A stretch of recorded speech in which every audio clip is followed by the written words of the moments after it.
The silence before the storm, the Grand Assembly Hall floated in the void between galaxies, a marvel of engineering that housed representatives from 4,000 civilizations.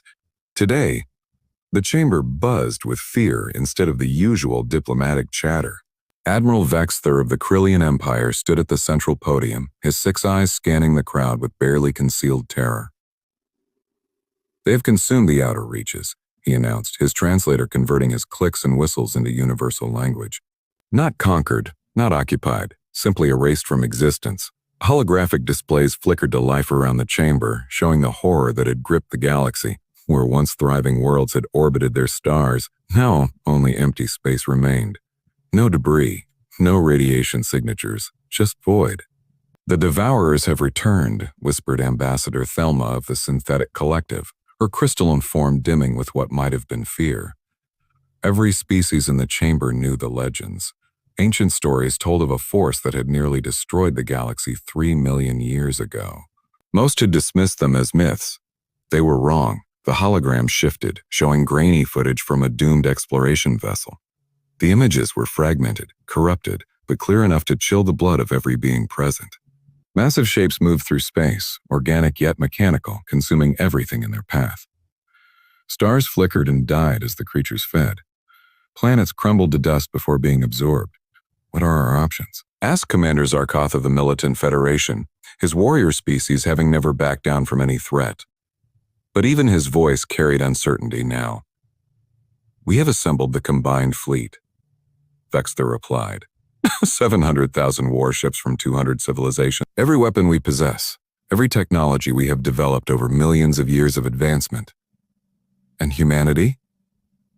The question came from a small ambassador in the back, barely visible among the larger delegates. A ripple of dismissive sounds echoed through the chamber. Humanity.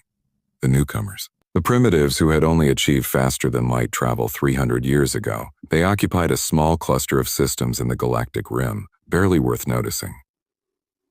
Humanity was not invited to this gathering, Vexthur said flatly. This is a matter for advanced civilizations. We cannot afford to babysit primitive species while the galaxy faces extinction. What the Galactic Council did not know was that at that very moment, deep within the Sol system, humanity was making preparations that would change everything. The Earth Defense Command Center sat buried 3 miles beneath the surface of Luna, protected by layers of rock and advanced shielding. Fleet Admiral Catherine Morrison stood before a massive tactical display, her gray eyes studying the intelligence reports that had been flooding in through secret channels. "They excluded us again," said General Marcus Chen, his frustration evident. 400 years of trying to prove ourselves, and we are still treated like children. "Let them underestimate us," Morrison replied calmly. "While they debate politics, we have been preparing for what they refuse to see come." She gestured, and the display changed to show a hidden shipyard concealed within the corona of the sun itself. There, barely visible through the plasma storms, massive shapes took form. Ships unlike anything the galaxy had seen before. "Project Abyss is ready?" Chen asked, his voice dropping to a whisper. Morrison nodded slowly. "All 100 vessels are operational. The crews have completed their training, and the gateway to horror space has been stabilized." Horror space. The name humanity had given to the dimension they had discovered purely by accident 20 years ago. A research vessel experimenting with exotic propulsion had torn a hole in reality and fallen through into somewhere else. Some want to evacuate the core worlds, others want to fight to the last ship, but Admiral, none of them believe we can win. The Devourers are too strong, too adaptable. Unless someone can find a way to fight them with something they have never seen before, the galaxy will fall. The galaxy will fall. Morrison looked at Chen and Okonkwo. They both nodded. The decision had already been made, really. Humanity had been preparing for this moment since the day they discovered horror space. "Ambassador, tell the Council that Earth is sending help," Morrison said firmly. "Tell them the human defense fleet will arrive at the core worlds in 72 hours. Kelvin's expression showed confusion. "Admiral, with all respect, humanity possesses perhaps 500 warships. Even if you sent your entire fleet, it would not be enough. And you cannot reach the core worlds in 72 hours. It would take 3 weeks at maximum faster than light speed." Morrison allowed herself a small smile. Ambassador, humanity has been working on something new, something the Council does not know about. Trust me, we will be there. And we will bring weapons the Devourers have never faced. After the communication ended, Morrison turned to her command staff. Give the order. All ships are to proceed to the Solar Gateway. Activate the horror space portal. It is time to show the galaxy what humanity can do when we stop playing by everyone else's rules. Throughout the Sol system, alarms began to sound. 100 warships, each one a masterpiece of human engineering and desperation, began moving toward their destination. The vessels were sleek and deadly, designed not for conventional warfare but for something far stranger. Their hulls were covered in strange patterns that seemed to shift when viewed directly. Their reactors pulsed with energies that should not exist in normal space. The crews boarded their ships knowing full well they were about to do something no sane species would attempt. They were going to dive deliberately into horror space, travel through a dimension that could shatter minds and twist reality, and emerge ready to fight the greatest threat the galaxy had ever known. Captain James Rodriguez stood on the bridge of the EDS Prometheus, the flagship of humanity's experimental fleet. Around him, his crew worked with practiced efficiency, preparing systems for the transit ahead. All ships report ready, Captain, his first officer announced. Rodriguez looked at the forward view screen, where the gateway was being activated. Space itself was tearing open, revealing the swirling chaos of horror space beyond. Colors that had no names, shapes that hurt to perceive. The abyss that had driven researchers mad and killed thousands during the development phase. Open a fleet-wide channel, Rodriguez ordered. When the connection was established, he spoke clearly and calmly. This is Captain Rodriguez to all ships. In a few moments, we are going to do something insane. We are going to voluntarily enter horror space and travel through it for 3 days. Some of us may not survive the journey with our minds intact. Our ships may be changed in ways we cannot predict, but on the other side, billions of beings are facing extinction. The Galactic Council thinks we are too primitive to matter, too weak to make a difference. Today, we prove them wrong. Today, humanity shows the galaxy what we are truly capable of. Stay focused, trust your training, and remember why we do this. For Earth, for humanity, for every civilization that deserves to see tomorrow. All ships prepare to enter horror space on my mark. He paused, looking at his crew. Young faces, determined faces, faces that knew fear but chose courage anyway. Mark one by one, the human warships dove into the rift. Reality screamed as they vanished from normal space, beginning their journey through the nightmare dimension. The gateway collapsed behind them, leaving only empty space and silence. In the Grand Assembly Hall, Ambassador Kelvin stood before the Council and delivered humanity's message. The response was predictable. The humans cannot help us, Vexler declared. They do not have the technology or the numbers to make any difference. This is merely bravado from a species desperate to seem relevant. But Kelvin looked at the tactical displays, showing the Devourers' advance, and felt a strange hope. A strange hope. He had met humans before. He had seen their determination, their refusal to accept defeat, their tendency to attempt the impossible and somehow succeed. Perhaps, he thought, humanity would surprise them all. 3 days later, as the combined fleet made its last desperate stand at the Battle of Sanctuary, billions across the galaxy watched the broadcasts. They watched as their greatest warriors fell, as their most advanced ships were torn apart, as hope began to die. And then space itself began to tear open above the battlefield. Something massive was emerging from somewhere else, somewhere wrong, somewhere that should not exist. The galaxy was about to witness humanity's arrival. The emergence, the Battle of Sanctuary, was entering its final hours, and the galaxy was losing. 3 billion beings across 1,000 worlds watched the live broadcast with growing horror. The Sanctuary system, home to the Galactic Council's primary headquarters, had become a graveyard of shattered ships and dying stars. Admiral Vexler stood on the bridge of his flagship, the Eternal Vigilance, surrounded by chaos. Half his crew was dead.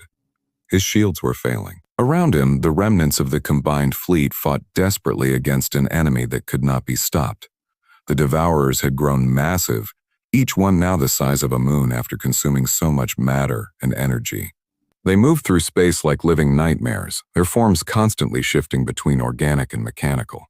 Tentacles of dark energy reached out to grab ships, crushing them effortlessly before absorbing their materials. Mouths opened in impossible places, swallowing entire squadrons. "Sir, we have lost contact with the 7th Fleet," his tactical officer reported, voice hollow with exhaustion. "The Devourers have broken through our left flank. They are heading directly for Sanctuary Prime." Vexter looked at the main view screen, where the planet Sanctuary Prime hung in space like a jewel. 20 billion beings lived on that world, the heart of galactic civilization. If it fell, everything fell. All remaining ships formed a defensive wall around the planet. He ordered, "We hold them here. We do not retreat." It was a death sentence, and everyone knew it. The combined fleet had started with 700,000 ships. Now they were down to fewer than 100,000. The Devourers had adapted to every weapon, every tactic, every desperate strategy the galaxy's greatest military minds could devise. Across the galaxy, beings watched their screens in silence. Parents held children. Leaders prayed to their gods. Scientists calculated how long they had left. The mathematics were simple and brutal. When Sanctuary fell, the Devourers would sweep through the core worlds within weeks. The galaxy had perhaps a month left before complete extinction. Ambassador Kelvin sat in his quarters aboard a civilian evacuation ship, watching the battle feeds. He thought of Admiral Morrison and her promise. 72 hours, she had said. That had been 3 days ago. Where was humanity? Had they been destroyed trying to reach the battle? Had their experimental technology failed them? He was about to turn away from the screen when something caught his attention. His sensors were detecting strange readings, spatial distortions forming above the battlefield. Not the normal tears in space that faster-than-light travel created. Something else entirely. On the bridge of the Eternal Vigilance, alarms began screaming. "Sir, massive spatial anomalies detected," the science officer called out. "Electly above our position. Distance 5,000 kilometers. The Devourers are opening portals," Vexter said grimly. "They are bringing in reinforcements." But the science officer shook his head, confusion written across his features. "Sir, these readings do not match Devourer technology. These are dimensional rifts. The energy signatures are completely unknown." Space itself began to tear. Not clean cuts like normal FTL portals, but jagged wounds in reality. Through the tears, something else became visible. Not the blackness of normal space, but swirling colors that hurt to look at. Shapes that twisted in impossible ways. A place that should not exist. "What is that?" Someone whispered. The tears widened, and then slowly, deliberately, ships began emerging. They came through one by one, and every being watching felt a primal fear grip their hearts. The vessels were wrong somehow. Their hulls seemed to shift and change as they moved, covered in patterns that made eyes water when viewed directly. Energy crackled along their surfaces in colors that had no name. They moved with a fluid grace that defied the laws of physics. Unknown vessels emerging from dimensional rifts, the tactical officer reported, his voice shaking. Configuration unknown. Technology unknown. "Sir, what are we looking at?" Vexter studied the ships with growing confusion. They were smaller than most military vessels, perhaps 300 meters long each. Sleek and angular, with weapon systems that seemed to grow directly from their hulls. But it was their energy signatures that truly disturbed him. The readings made no sense. The ship seemed to exist partially in normal space and partially somewhere else. "Count," he demanded. "Still emerging, sir." "Current count is 50 vessels." 60, 70. The officer paused. "Sir, they are still coming. 100 ships now clear of the rifts. 100 ships. Against enemies that had destroyed 700,000. It would make no difference." But there was something about these vessels that made Vexter hesitate. Something that whispered of danger and power beyond understanding. The dimensional rifts sealed behind the newcomers, leaving them hanging in space between the combined fleet and the advancing Devourers. For a moment, nothing happened. The galaxy held its breath. Then a communication signal broadcast across all frequencies. The voice that spoke was human. "This is Captain James Rodriguez of the Earth Defense Ship Prometheus to all combined fleet vessels. We apologize for our delayed arrival. Travel through horror space took longer than anticipated. We are here to assist." Shock rippled through the combined fleet. Humans? Bubaya, the primitive species that the Council had dismissed? Vexter felt his mind struggling to process this information. How had they arrived so quickly? What was this horror space they mentioned? And why did their ships radiate such wrongness? Human vessel Prometheus, this is Admiral Vex. They're commanding the combined fleet, he responded.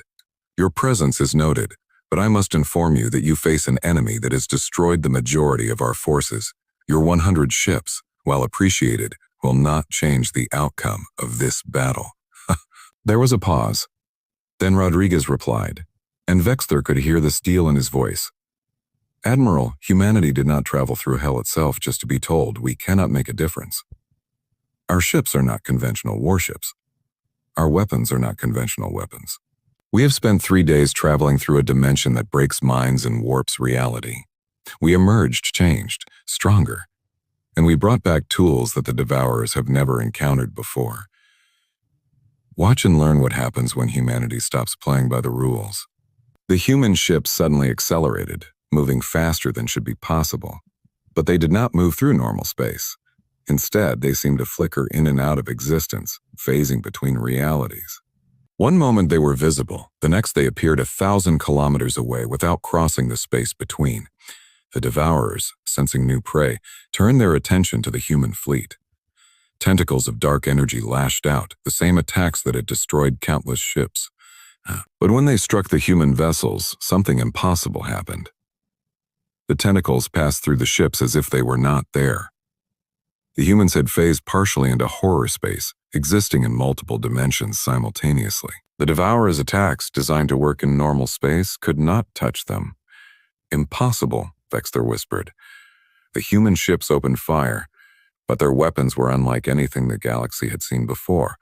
Beams of energy that flickered through multiple wavelengths simultaneously. Missiles that appeared inside Devourer hulls without passing through the space between. Pulses of force that seemed to tear at the fabric of reality itself. A Devourer, massive as a moon, confident in its invulnerability, found itself under attack from weapons it could not defend against. The human beam struck its hull and the creature screamed, a sound that echoed through subspace. Its flesh began to dissolve, not destroyed by conventional damage but unraveling as if reality itself was rejecting it. The creature tried to adapt, tried to absorb the new energy and turn it against its attackers. But horror space energy could not be absorbed. It was fundamentally incompatible with normal matter. Where it touched the Devourer, existence itself became unstable. Captain Rodriguez watched from the bridge of the Prometheus as his weapons tore into the enemy. His crew worked with mechanical precision, every person knowing their role perfectly. 3 days in horror space had changed them all. They could perceive dimensions that others could not see. They could manipulate energies that should not exist. The price had been high. 20 of his original crew had not survived the journey with their sanity intact. But the remaining 80 had become something more than human. Target the next Devourer, he ordered calmly. All ships maintain phase shifting. Do not allow them to lock onto our position. The human fleet moved through the battlefield like ghosts, appearing and disappearing, striking from impossible angles. The Devourers, for the first time in their ancient existence, found themselves facing an enemy they could not simply overpower. Aboard the Eternal Vigilance, Vexter watched in stunned silence as the tide of battle began to shift. The human ships were systematically destroying Devourers, one by one. Their tactics were brilliant. They would phase into existence just long enough to strike, then vanish before the enemy could respond. They coordinated their attacks with perfect precision, focusing fire on one target until it fell before moving to the next. Sir, the humans are requesting we concentrate our fire on the Devourers they have wounded, the communications officer reported. They say their weapons can break through the creature's defenses, but our conventional weapons can finish them off more efficiently. Vexter hesitated only a moment before giving the order. All ships coordinate with the human fleet, target the wounded Devourers, show them what the combined fleet can do when given a real chance to fight. The battle transformed. The human ships became the spearhead, using their horror space technology to wound the Devourers. The combined fleet followed up with massive volleys of conventional weapons, exploiting the weaknesses the humans created. For the first time since the war began, the Devourers were being pushed back.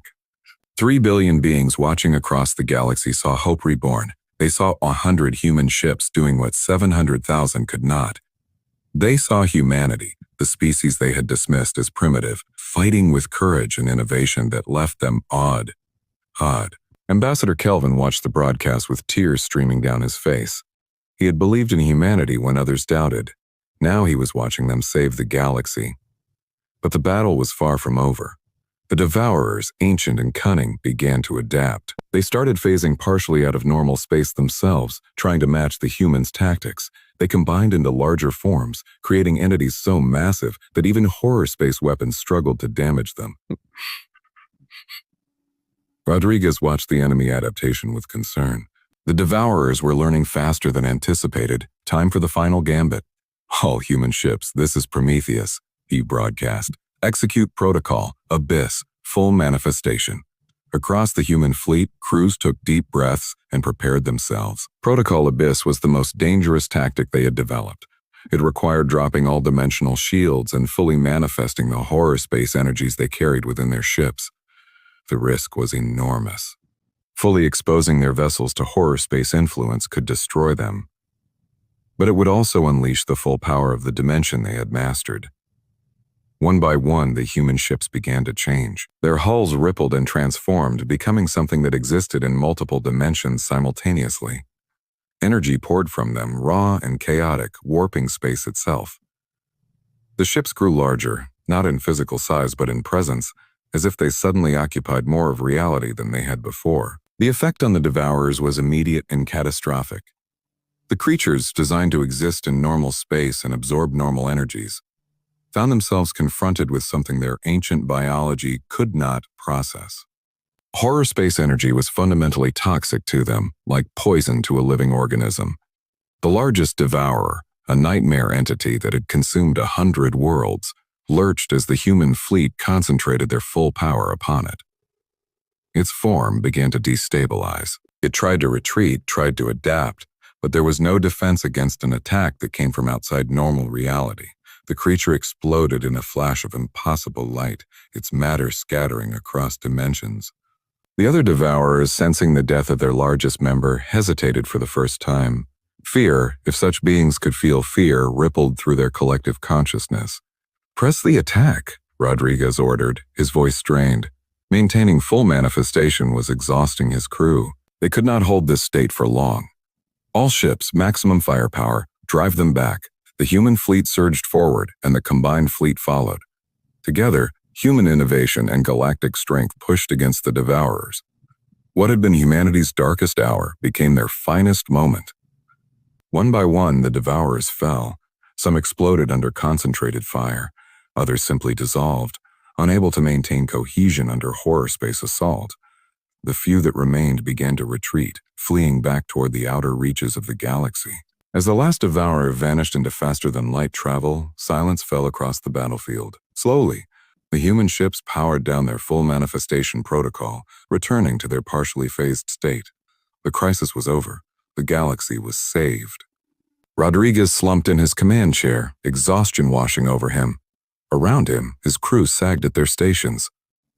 They had done the impossible, but the cost had been severe. His ship's systems showed critical damage from maintaining full manifestation. 6 crew members had collapsed from the mental strain, but they had won. "Human vessels, this is Admiral Vexter," the communication came through. "On behalf of the Galactic Council and all free civilizations, I thank you. You have saved us all. Humanity has proven itself beyond any doubt. You are not primitives. You are warriors of the highest caliber." Rodriguez managed a tired smile. "Admiral, humanity thanks you for those words, but we did not come here for recognition. We came because it was right, because the galaxy deserves to survive, and because someone needed to show that innovation and courage can triumph over raw power."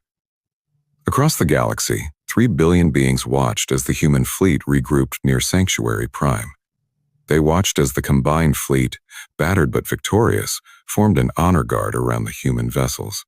They watched as history changed forever.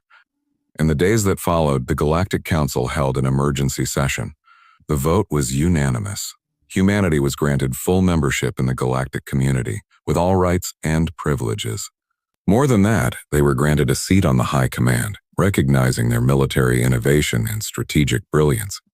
The human ships, their hulls still bearing the marks of horror space transit, remained on patrol for weeks, ensuring the devourers did not return. Slowly, they began the journey home, though the trip back would be through conventional faster-than-light travel.